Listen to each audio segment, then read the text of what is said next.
Bonjour et bienvenue aux commentaires de la banque CIC. Il est presque 8 heures et moi je suis Luca Carrozzo. La tendance à l'hausse des marchés que nous avons observée ces dernières semaines semble se ralentir. Les craintes d'une deuxième vague de Covid-19 et l'intensification de la rhétorique des États-Unis concernant la guerre des tarifs ont refroidi le sentiment. D'autre part, les chiffres du PMI de la semaine dernière étaient positifs. Le sentiment des responsables des achats s'est nettement amélioré en juin. Comme on peut le voir sur le graphique, les indices des directeurs d'achat ont fortement augmenté. Pour rappel, le PMI est considéré comme un indicateur crédible pour l'économie. Un chiffre inférieur à 50 indique une contraction de l'économie, tandis qu'un chiffre supérieur à 50 indique une expansion économique. Même si cet indice s'est amélioré, nous restons prudents quant à l'évolution de l'économie globale à moyen terme. Un facteur d'incertitude vient du fait que les actions ont enregistré des performances exceptionnelles au deuxième trimestre. Le S&P 500 a gagné environ 20% et les SMI et les marchés européens ont également enregistré de bonnes performances.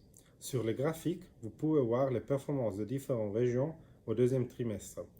Nous pouvons maintenant supposer que les principaux acteurs du marché, par exemple les fonds de pension, convertissent les gains du marché des actions en autres classes d'actifs. Un tel rebalancing de position n'est pas inhabituel, mais les importantes fluctuations des marchés de ces derniers mois ont fait que le rebalancing de portefeuille devait être le plus important.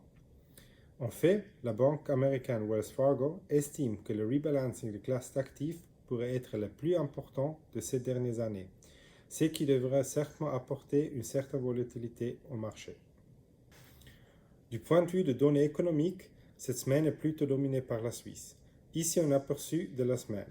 Mardi, les chiffres de vente au détail et l'indicateur COF pour l'économie suisse seront publiés dans la matinée. Mercredi soir, la Banque centrale américaine publiera le protocole de sa dernière réunion. Jeudi, nous verrons comment les prix de consommation se sont évolués en Suisse. Et pour finir, aussi jeudi, on va recevoir les chiffres de chômage en Amérique. Nous avons discuté ces questions lors de la réunion du comité d'investissement de la banque la semaine dernière. Et nous avons décidé de laisser l'allocation actions dans le portefeuille sous-pondéré. À notre avis, le sentiment du marché est trop positif et nous attendons un recul dans les semaines à venir.